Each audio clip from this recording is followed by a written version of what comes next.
किसी ने कहा बिना कलश के प्राण प्रतिष्ठा कैसे होगी, किसी ने कहा बिना कलश के प्राण प्रतिष्ठा कैसे होगी, किसी ने कहा जब चुनाव ही प्राण हो तो सोचो कौन सी प्रतिष्ठा दांव पे लगी होगी। लोग तो कुछ कहेंगे, लोगों का काम है कहना, आप जन की बात मत सुनना, सिर्फ मन की बात करना। फिर भी खुश थे हम, फिर भी खुश थे हम। 500 साल का सपना जो पूरा हो रहा था, हमारे अंदर का हिंदू भी पूरी तरह से जाग गया था। तो चल पड़े अयोध्या की ओर, राम लल्ला की दर्शन की आस लगाए। चल पड़े अयोध्या की ओर, राम लल्ला के दर्शन की आस लगाए।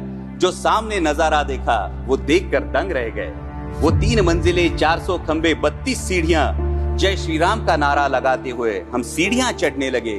राम लल्ला से क्या गुहार लगाए ये सोचने लगे। पहली सीढ़ी पर याद आई महंगाई, पहली सीढ़ी पर याद आई महंगाई, दूसरी पर देश में बढ़ती बेरोजगारी, तीसरी पर पत्रकारिता की चरण चुंबकता, चौथी पर सेंट्रल एजेंसीज की संदिग्ध भूमिका।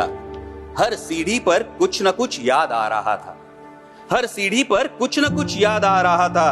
कहीं 15 लाख का जुमला, कहीं किसानों का आक्रोश था, कहीं महिला कुश्तीगिरों की वेदना थी, कहीं सालाना 2 करोड़ रोजगारों का वादा था, कहीं बढ़ती सांप्रदायिकता थी, तो कहीं चुनिंदा पूंजीपतियों पर मेहरबान हमारी सरकार का चेहरा था। इस वास्तविकता ने झंझोड़ने के बाद भी हम अंधभक्तों की तरह चलते गए। होश तो तब संभाला जब राम लल्ला के दर्शन हुए। हमें नतमस्तक देख राम लल्ला मुस्कुराते हुए बोले, हमें नतमस्तक देख राम लल्ला मुस्कुराते हुए बोले, मैं कल भी था, आज भी हूं, कल भी रहूंगा। जितना इस मंदिर में हूं उतना ही तुम्हारे मन में रहूंगा। लेकिन याद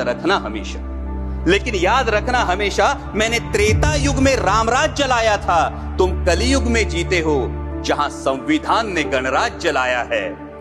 धर्म समाज का किनारा जरूर है, धर्म समाज का किनारा जरूर है, लेकिन देश एक बहती धारा है। किनारे को धारा के बीच में लाया तो प्रवाह अड़ जाता है, प्रगति के पथ से हट जाता है। इसलिए धर्म का ठेकेदार नहीं, पहरेदार बनना चाहिए। इसलिए धर्म का ठेकेदार नहीं, पहरेदार बनना चाहिए। तुम रहो न रहो, वो रहे न रहे, ये देश रहना चाहिए, देश का संविधान रहना चाहिए, देश का लोकतंत्र रहना चाहिए, ये देश रहना चाहिए। जय हिंद।